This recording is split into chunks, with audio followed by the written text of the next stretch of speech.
മകനേ മകളേ തിരിച്ചു വരുവാൻ യേശു നിന്നെ മാടി വിളിക്കുന്നു. മകനേ മകളേ തിരിച്ചു വരുവാൻ യേശു നിന്നെ മാടി വിളിക്കുന്നു. രോഗിയാണെങ്കിലും പാപിയാണെങ്കിലും തിരിച്ചു വരൂ മകനേ. ഓ മക്കളേ മകനേ മകളേ തിരിച്ചു വരുവാൻ യേശു നിന്നെ മാടി വിളിക്കുന്നു.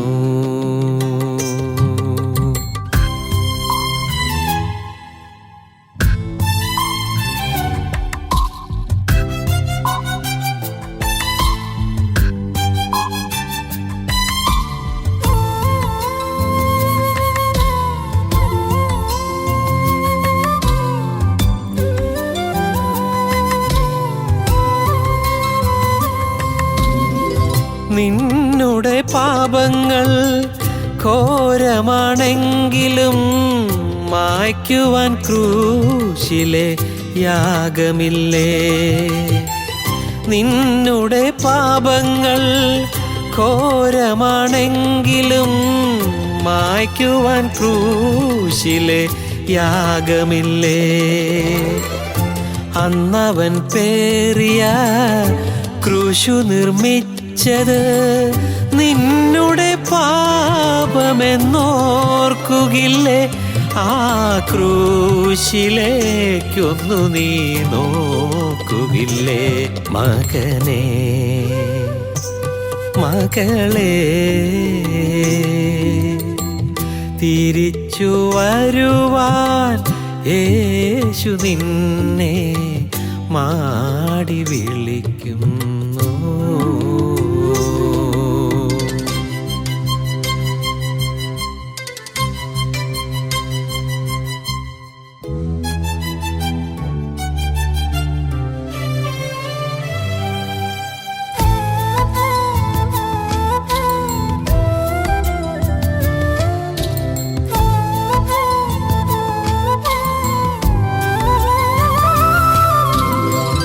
അന്നവൻ നിന്റെ പാപങ്ങൾ മായ്ക്കുവാനായി മാംസവും ചോരയും നൽകിയില്ലേ.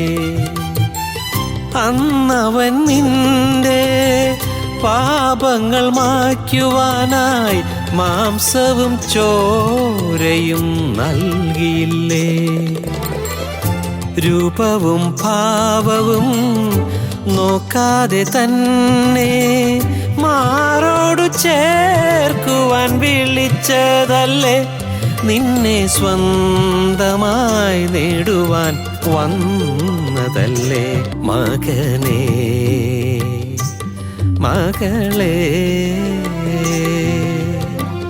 തിരിച്ചു വരുവാൻ യേശു നിന്നെ മാടി വിളിക്കുന്നു.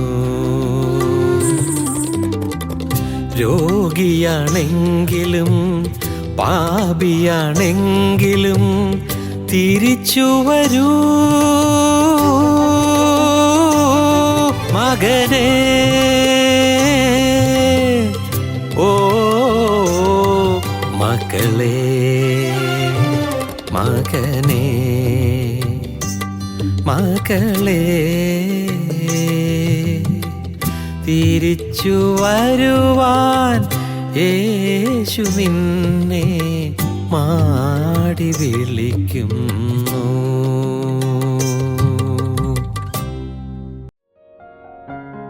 ഞങ്ങളും ക്രൂശിക്കപ്പെട്ട ക്രിസ്തുവിനെ പ്രസംഗിക്കുന്നു. ദൈവതിരുനാമത്തിന് മഹത്വം ഉണ്ടാകട്ടെ. ഒരു പ്രാവശ്യം കൂടി കർത്താവായ യേശു ക്രിസ്തുവിൻ്റെ സാക്ഷിയായി നിങ്ങളുടെ മുമ്പാകെ എഴുന്നേറ്റ് നിൽക്കുവാൻ കർത്താവ് തന്ന വലിയ ഭാഗ്യത്തെ ഓർത്ത് ഞാൻ ദൈവത്തെ സ്തുതിക്കുന്നു, സ്തോത്രം ചെയ്യുന്നു. ന്യായാധിപന്മാരുടെ പുസ്തകം 6-ാം അധ്യായത്തിൽ ഗിദെയോൻ്റെ ജീവചരിത്രവും ഗിദെയോനെ എങ്ങനെ ദൈവം തിരഞ്ഞെടുത്തുവെന്നും ഏതവസ്ഥയിൽ നിന്ന് ഗിദെയോനെ ദൈവം തിരഞ്ഞെടുത്ത് ഗിദെയോൻ്റെ വലിയ വേലയ്ക്കായി ദൈവം ഉപയോഗിച്ച് ഇസ്രായേൽ ജനത്തെ മിദ്യാനയുടെ കയ്യിൽ നിന്ന് എങ്ങനെ രക്ഷിക്കുവാനായി നിത്യനായ ദൈവത്തിൻ്റെ കൃപയോടുകൂടെ അവന് എങ്ങനെ സാധിച്ചുവെന്ന് നാം ചിന്തിച്ചു വരികയായിരുന്നുവല്ലോ. ഗിദെയോനെ ദൈവം തിരഞ്ഞെടുത്തപ്പോൾ അവൻ്റെ വിളിയുടെ പ്രത്യേകതകൾ നാം ചിന്തിച്ചു. ഗിദെയോൻ്റെ വിളി അതൊരു പേഴ്സണൽ കോൾ ആയിരുന്നു, വ്യക്തിപരമായ ഒരു വിളിയായിരുന്നു. അവൻ ദൈവത്തെ നേരിൽ കണ്ടു, ദൈവത്തിൻ്റെ ദൂതനെ നേരിൽ കണ്ടു. വ്യക്തിപരമായി ദൈവത്തെ അറിയുവാൻ അവന് ഭാഗ്യം ലഭിച്ചു. It was A personal call. രണ്ടാമതായി, ഭീരുവായിരുന്ന ഗിദെയോനെ ദൈവം വിളിച്ചപ്പോൾ ആ വിളിയിൽ അവൻ കണ്ടത് it was an encouraging call. അതൊരു പ്രോത്സാഹനത്തിൻ്റെ വിളിയായിട്ടാണ് ഗിദെയോൻ അതിനെ കണ്ടത്. 22-ാം വാക്യത്തിലും വീണ്ടും 12-ാം വാക്യത്തിലും നാം കണ്ടത്. മൂന്നാമതായി, it was A comforting call. അതൊരു ആശ്വസിപ്പിക്കുന്ന വിളിയായിരുന്നു, ആശ്വാസം കൊടുക്കുന്ന വിളിയായിരുന്നു. 13-ാം വാക്യത്തിൽ നാം അതാണ് കണ്ടത്. അതിനുശേഷം നാം കണ്ടു it was A commissioning call. അതൊരു നിയമനത്തിൻ്റെ വിളിയായിരുന്നു, സുവിശേഷത്തിന് വേണ്ടിയുള്ള, ദൈവത്തിൻ്റെ വേലയ്ക്ക് വേണ്ടിയുള്ള ഒരു നിയമനത്തിൻ്റെ വിളിയായിരുന്നു അത്.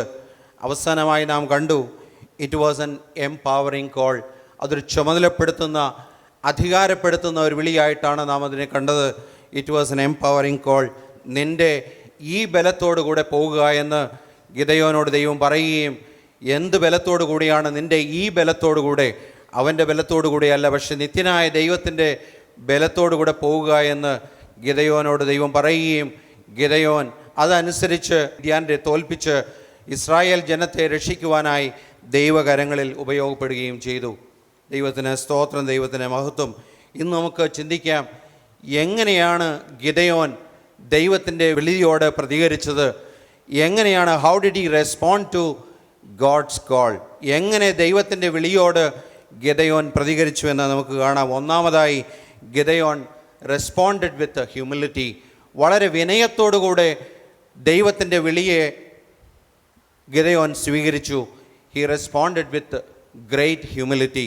വിനയത്തോടുകൂടെ, താഴ്മയോടുകൂടെ ദൈവത്തിൻ്റെ വിളിയെ ഗിദെയോൻ സ്വീകരിച്ചു. നമുക്ക് വായിക്കാം 13-ാം വാക്യത്തിൽ അതാണ് നാം കാണുന്നത്. 13-ാം വാക്യം നമുക്ക് വായിച്ചു കേൾക്കാം. ഗിദെയോൻ അവനോട്, അയ്യോ യജമാനെ, യഹോവ നമ്മോടുകൂടെ ഉണ്ടെങ്കിൽ നമുക്കിതൊക്കെ ഭവിക്കുന്നതെന്ത്? യഹോവ നമ്മെ മിസ്രയീമിൽ നിന്ന് കൊണ്ടുവന്നുവെന്ന് നമ്മുടെ പിതാക്കന്മാർ നമ്മോട് അറിയിച്ചിട്ടുള്ള അവൻ്റെ അത്ഭുതങ്ങളൊക്കെയും എവിടെ? ഇപ്പോൾ യഹോവ നമ്മെ ഉപേക്ഷിച്ച് മിദ്യാന്യരുടെ കയ്യിൽ ഏൽപ്പിച്ചിരിക്കുന്നുവല്ലോ എന്ന് പറഞ്ഞു. അയ്യോ യജമാനനെ, ലോർഡ് ആൻഡ് മൈ മാസ്റ്റർ.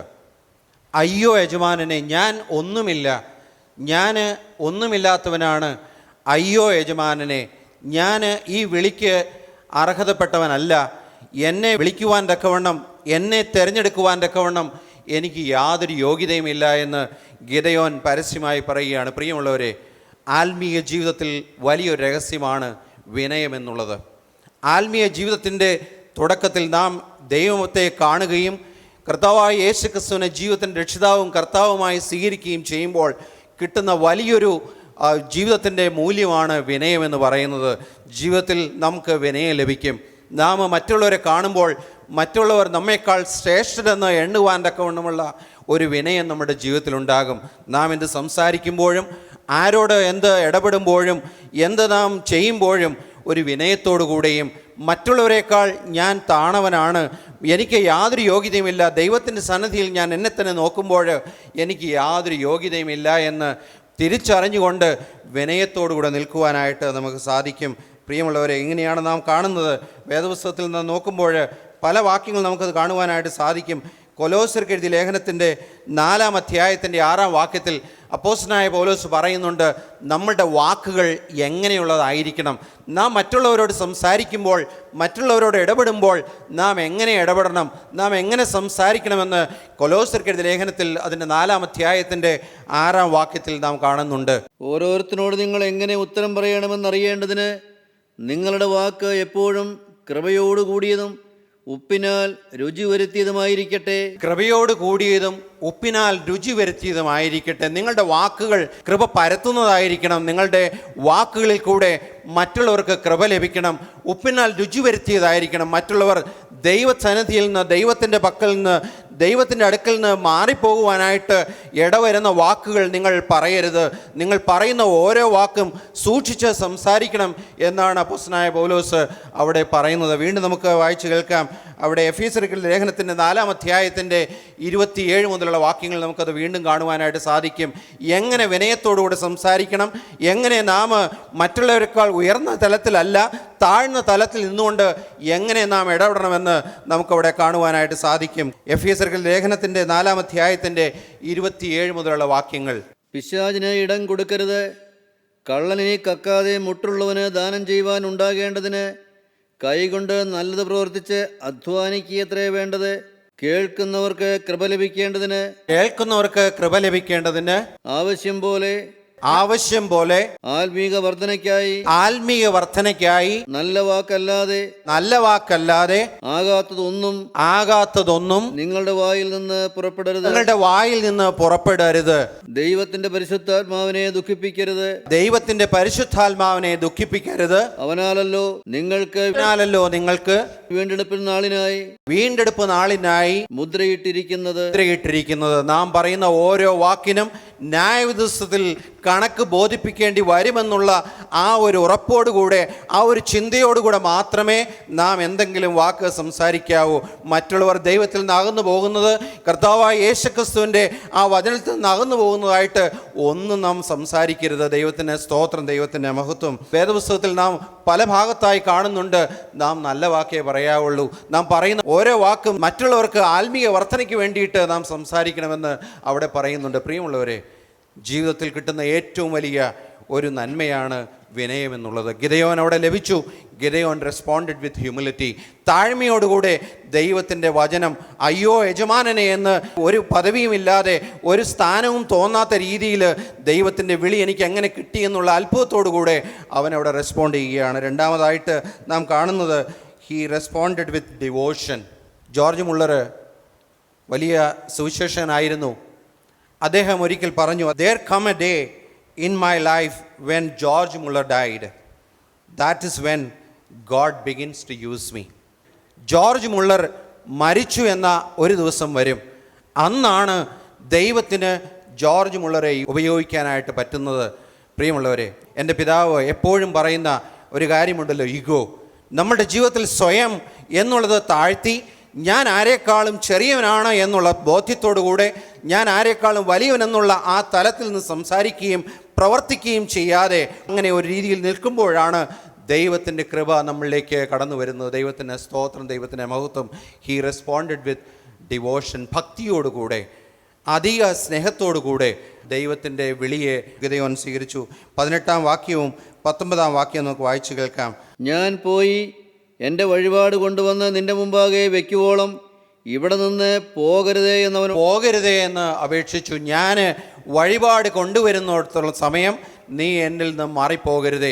ഞാൻ വഴിപാട് കൊണ്ടുവരുന്നവരെ നീ വെയിറ്റ് ചെയ്യണം, എന്നെ കാത്തു നിൽക്കണമെന്ന് ഗിദെയോൻ ആ ദൂതനോട് പറയുകയാണ്. ഭക്തി നിർഭരമായ ഭാഷയിൽ, ഭക്തി നിർഭരതയോടുകൂടെ ആ ഗിദെയോൻ അവിടെ റെസ്പോണ്ട് ചെയ്യുകയാണ്. വിളിയെ അവൻ അവിടെ റെസ്പോണ്ട് ചെയ്ത്, ആ വിളിയെ അവൻ അവിടെ അങ്ങനെയൊന്ന് റെസ്പോണ്ട് ചെയ്തിട്ട് അത്രമാത്രം ഭക്തി നിർഭരതയോടുകൂടെ അവന് പറയുകയാണ്. പ്രിയമുള്ളവരെ, നമ്മുടെ ജീവിതത്തിൽ ഓരോ കാര്യങ്ങൾ ചെയ്യുമ്പോഴും, നാം ദൈവത്തിൻ്റെ വിളി നമുക്ക് കിട്ടുമ്പോൾ, ദൈവത്തിൻ്റെ വിളി നമുക്ക് ലഭിച്ച് ആ തിരഞ്ഞെടുക്കപ്പെട്ടവരായ നാം തീരുമ്പോൾ, നാം റെസ്പോണ്ട് ചെയ്യേണ്ടത് ഡിവോഷനോട് കൂടിയാണ്, ഭക്തിയോടുകൂടിയാണ്. എന്തെങ്കിലും ഈ ലോകത്തിൽ നമുക്ക് കിട്ടിയെന്നുള്ള എന്തെങ്കിലും ഭാവത്തോടു കൂടെയല്ല, നാം എന്തെങ്കിലും സ്ഥാനത്തെത്തിയെന്നുള്ള ചിന്തയോടുകൂടെയല്ല. നാം ഓരോ കാര്യങ്ങൾ ചെയ്യുമ്പോഴും ഭക്തി നിർഭരതയോടുകൂടെ, വിനയത്തോടുകൂടെ നാം ദൈവസന്നിധിയിൽ താണിരുന്നുകൊണ്ട് തക്ക സമയത്ത് അവൻ നമ്മെ ഉയർത്തേണ്ടതിന് അവൻ്റെ ബലമുള്ള കൈക്കീഴ് താണിരിപ്പീനെന്ന് നാം വായിക്കുന്നത് പോലെ ഡിവോഷനോടുകൂടെ, ഹ്യൂമിലിറ്റിയോടുകൂടെ ദൈവത്തിൻ്റെ വിളിയോട് നാം പ്രതികരിക്കണം. ദൈവത്തിൻ്റെ സ്തോത്രം, ദൈവത്തിൻ്റെ മഹത്വം. മൂന്നാമതായി, ഹി റെസ്പോണ്ടഡ് ഓൺ ടൈം. അവൻ ആ സമയത്ത് തന്നെ റെസ്പോണ്ട് ചെയ്തു, ആ വിളിയോട് പ്രതികരിച്ചു. 20-ാം വാക്യം നമുക്ക് വായിച്ചു കേൾക്കാം. അപ്പോൾ ദൈവത്തിൻ്റെ ദൂതൻ അവനോട്, മാംസവും പുളിപ്പില്ലാത്ത വടകളുമെടുത്ത് ഈ പാറമേൽ വെച്ച് ചാറ് അതിന്മേൽ ഒഴിക്കുക എന്ന് കൽപ്പിച്ചു. അവൻ അങ്ങനെ ചെയ്തു. അവൻ അങ്ങനെ ചെയ്തു. ദൂതൻ പറഞ്ഞതുപോലെ തന്നെ അപ്പോൾ തന്നെ അവൻ അങ്ങനെ ചെയ്തു. നാം ദൈവത്തിൻ്റെ വിളി കേൾക്കുന്ന ആ സമയത്ത്, ദൈവത്തിൻ്റെ വചനം നാം ശ്രവിക്കുന്ന ആ സമയത്ത് തന്നെ, ഇപ്പോൾ തന്നെ സുപ്രസാദകാലം. അപ്പോസ്തലനായ പൗലോസ് പറയുന്നുണ്ട്, കൊരിന്ത്യർക്ക് ലേഖനത്തിൻ്റെ 6-ാം അധ്യായത്തിൻ്റെ 2-ാം വാക്യത്തിൽ നാം ഇപ്രകാരം വായിക്കുന്നു, ഇപ്പോഴാകുന്നു സുപ്രസാദകാലം, ഇപ്പോൾ തന്നെ രക്ഷാ ദിവസം.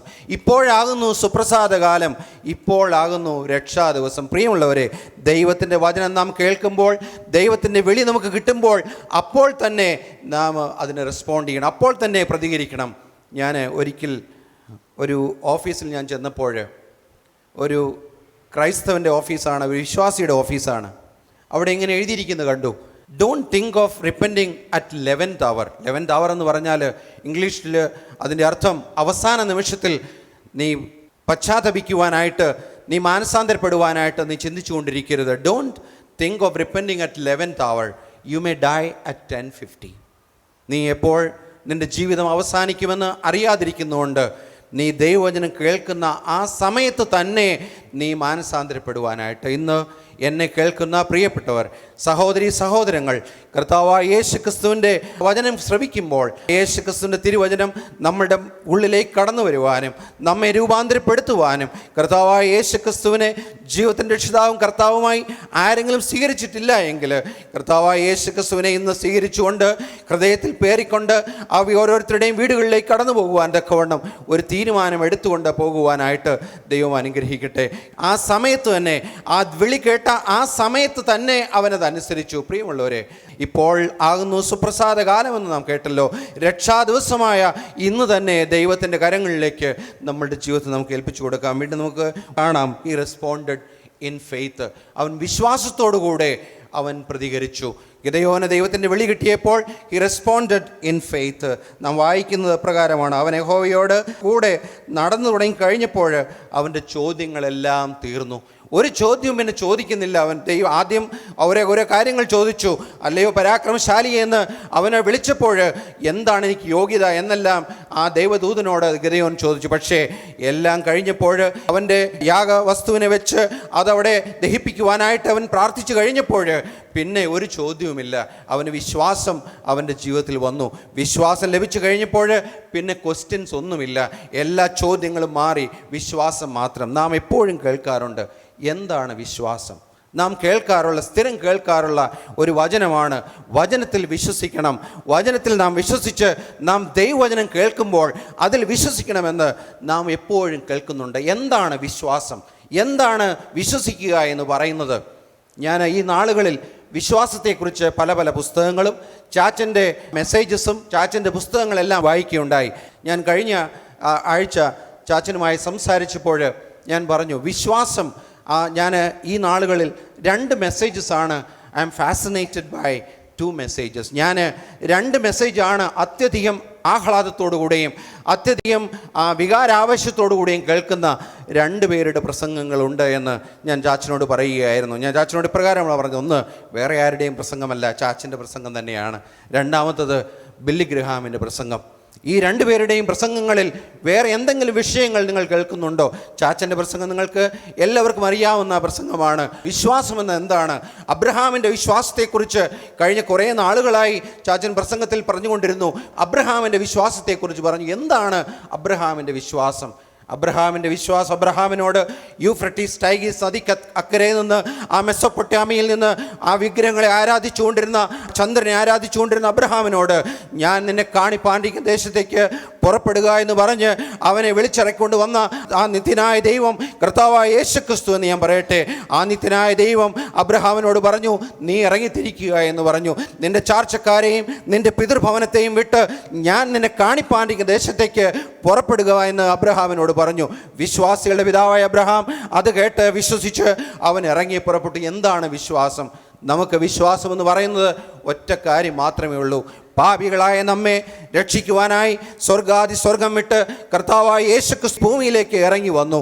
ഭൂമിയിലേക്ക് ഇറങ്ങി വന്ന് നമ്മുടെ പാപങ്ങളെ മോചിക്കുവാൻ തക്കവണ്ണം കർത്താവായ യേശുക്രിസ്തു ക്രൂശിൽ ആ മൂന്നാണിമേൽ തൂങ്ങി രക്തം ചൊരിഞ്ഞു. യേശുക്രിസ്തുവിന്റെ രക്തത്താൽ നമ്മുടെ പാപങ്ങളെല്ലാം മോചിക്കപ്പെട്ടു. യേശുക്രിസ്തുവിന്റെ കരങ്ങളിലേക്ക് നമ്മുടെ ജീവിതത്തെ നാം ഏൽപ്പിച്ചു കൊടുത്തു കഴിയുമ്പോൾ നമ്മുടെ പാപങ്ങളെല്ലാം മായിച്ച് യേശുക്രിസ്തു ഉയർത്തെഴുന്നേറ്റ് പോയ കർത്താവായ യേശുക്രിസ്തു രണ്ടാമത് വരുമ്പോൾ, വീണ്ടും വരുമ്പോൾ, ന്യായവിസ്താര സമയത്ത് നാം നിൽക്കുമ്പോൾ നാം കളങ്കമില്ലാത്തവരായി നിൽക്കുവാൻ തക്കവണ്ണം നമ്മെ കർത്താവായ യേശുക്രിസ്തുവിന്റെ രക്തത്താൽ ശുദ്ധീകരിക്കുന്നു എന്നുള്ളതാണ്. അതാണ് വിശ്വാസം എന്ന് പറയുന്നത്. അതാര് വിശ്വസിക്കുന്നുണ്ട്, അതാണ് യഥാർത്ഥത്തിലുള്ള വിശ്വാസം. വേറെ ഒന്നും വിശ്വാസമല്ല. വേറെ ഒന്നും സഭയിൽ വിശ്വസിക്കുന്നതോ പരിശുദ്ധന്മാരിൽ വിശ്വസിക്കുന്നതോ അവിശ്വസിച്ചുകൊള്ളൂ. പക്ഷേ യഥാർത്ഥത്തിലുള്ള വിശ്വാസം എന്ന് പറയുന്നത് കർത്താവായ യേശുക്രിസ്തുവും യേശുക്രിസ്തുവിന്റെ ക്രൂശ് മരണവും തിരുരക്തവും യേശുക്രിസ്തുവിന്റെ ഉയർത്തെഴുന്നേൽപ്പും ക്രിസ്തുവിന്റെ രണ്ടാമത്തെ വരവുമാണ് വിശ്വാസം എന്ന് പറയുന്നത്. ഗിദെയോനോടെ വിശ്വാസത്തോടുകൂടെ ദൈവത്തിന്റെ വിളിയോട് അവൻ പ്രതികരിച്ചു. He responded with full faith. പൂർണ്ണമായ വിശ്വാസത്തോടുകൂടെ അവൻ പ്രതികരിച്ചു. ദൈവത്തിന് സ്തോത്രം, ദൈവത്തിന് മഹത്വം. എന്താണ് അവൻ്റെ ജീവിതത്തിൽ ഉണ്ടായത്? അങ്ങനെ പ്രതികരിച്ചു കഴിഞ്ഞപ്പോൾ അവൻ്റെ ജീവിതത്തിൽ ആ വിളിയുടെ ഫലം, ആ റിസൾട്ട് ഓഫ് ദ കോള് നമുക്ക് വായിച്ചു കേൾക്കാം. ഗിദെയോന്റെ സമർപ്പണവും യാഗവും ദൈവം അംഗീകരിച്ചു. നാം ഇപ്രകാരമാണ് വായിക്കുന്നത്.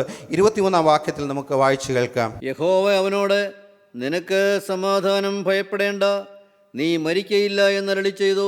അവനോടെ യാഗപീഠത്തിൽ യാഗവസ്തു വെച്ച് അവൻ ആരാധന കഴിച്ചു കഴിഞ്ഞപ്പോൾ ദൈവം അവന് പ്രത്യക്ഷപ്പെട്ട് അവനോട് പറഞ്ഞു, നിനക്ക് സമാധാനം, നീ ഭയപ്പെടേണ്ട. നിനക്ക് സമാധാനം, നീ ഭയപ്പെടേണ്ട. പ്രിയമുള്ളവരെ, ദൈവത്തിൻ്റെ വിളിയോട് നാം പ്രതികരിച്ച് കഴിയുമ്പോൾ, ദൈവത്തിൻ്റെ വിളിയോട് നാം പ്രതികരിച്ച് നാം ആ ദൈവത്തിൻ്റെ സന്നിധിയിലേക്ക് അടുത്ത് ചെന്ന് കഴിയുമ്പോൾ ദൈവം നമ്മോട് പറയുന്ന ഒരു കാര്യമുണ്ട്, നിനക്ക് സമാധാനം, നീ ഭയപ്പെടേണ്ട. നീ ഒരു കാര്യത്തിലും ഭയപ്പെടേണ്ട. എന്താണെന്ന് വെച്ചാൽ, നിന്നെ പിടിച്ചിരിക്കുന്നവൻ ശക്തിയുള്ളവനാണ്, നിന്നെ പിടിച്ചിരിക്കുന്നവൻ വല്ലഭനാണ്, നിന്നെ പിടിച്ചിരിക്കുന്നവൻ യൂദായുടെ സിംഹമാണ്. ആരുടെയും മുമ്പിൽ തോൽക്കാത്തവനായ, ആരുടെയും മുമ്പിൽ തോറ്റു കൊടുക്കാത്തവനായ യൂദായുടെ സിംഹമാണ് നിന്നെ പിടിച്ചിരിക്കുന്നതെന്നുള്ള പൂർണ്ണ ബോധ്യത്തോടുകൂടി നീ മുന്നോട്ട് പോകുമ്പോൾ നീ യാതൊന്നിനെയും ഭയപ്പെടുകയില്ല. യോശുവയോട് നിത്യനായ ദൈവം പറഞ്ഞു. യോശുവയുടെ പുസ്തകം 1-ാം അധ്യായത്തിൻ്റെ അതിൻ്റെ 9-ാം വാക്യത്തിൽ നാം ഇപ്രകാരം വായിക്കുന്നുണ്ട്. യോശുവയുടെ പുസ്തകം 1-ാം അധ്യായത്തിൻ്റെ 9-ാം വാക്യം. നിന്റെ ദൈവമായ യഹോവ നീ പോകുന്നിടത്തൊക്കെയും നിന്നോടുകൂടെ ഉള്ളതുകൊണ്ട് ഉറപ്പും ധൈര്യവുമുള്ളവനായിരിക്കുക, ഭയപ്പെടരുത്. ഉറപ്പും ധൈര്യവുമുള്ളവനായിരിക്കുക, നീ ഭയപ്പെടരുത്.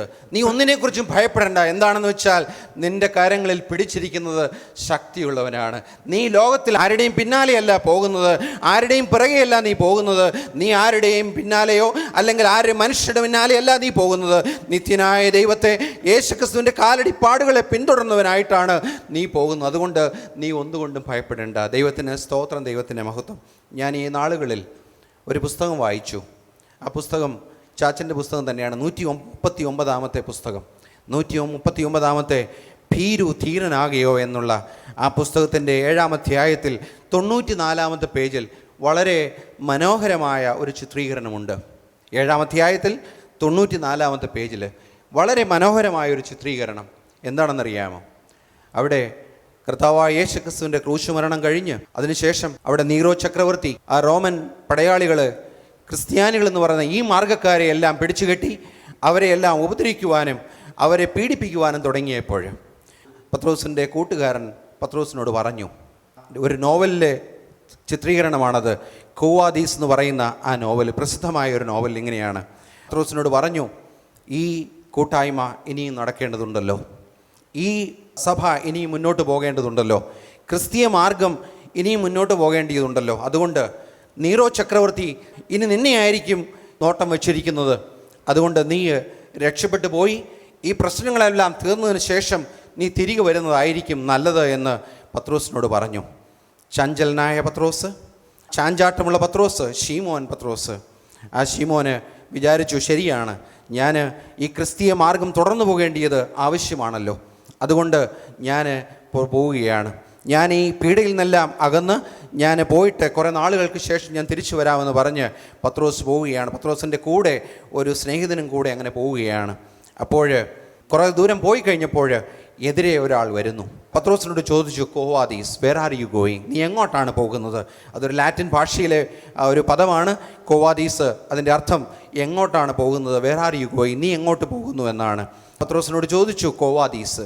അപ്പോൾ പത്രോസ് പെട്ടെന്ന് നോക്കിയപ്പോൾ വേറെ ആരുമല്ല, കർത്താവായ യേശുക്രിസ്തു തന്നെയാണ്. അപ്പോൾ പത്രോസ് കർത്താവായ യേശുക്രിസ്തുവിനോട് ചോദിച്ചു, എങ്ങോട്ടാണ് പോകുന്നത്?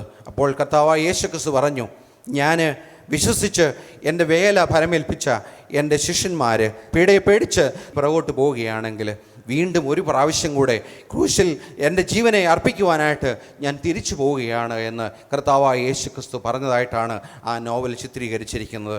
അപ്പോഴേക്കും പത്രോസ് പറഞ്ഞു, ഇനി ഞാൻ പോകുന്നില്ല. കോവാദീസ് എന്നോട് ചോദിച്ചു, നീ എങ്ങോട്ട് പോകുന്നു എന്ന് ചോദിച്ചു. കർത്താവായ യേശുക്രിസ്തുവിനോട് പറഞ്ഞു, ഇല്ല, ഞാൻ ഇനി തിരിച്ചു പോവുകയാണ്, ഞാൻ പീഡ സഹിക്കുവാനായി ഞാൻ തിരിച്ചു പോവുകയാണ് എന്ന് പറഞ്ഞ് കർത്താവായ യേശുക്രിസ്തുവിൻ്റെ സാക്ഷിയായി കർത്താവായ യേശുക്രിസ്തുവിന് വേണ്ടി മരിക്കുവാൻ തക്കവണ്ണം അവൻ പോകുന്നതായിട്ടാണ് നാം അവിടെ വായിക്കുന്നത്. എന്താണ് അവിടെ പറയുന്നത്?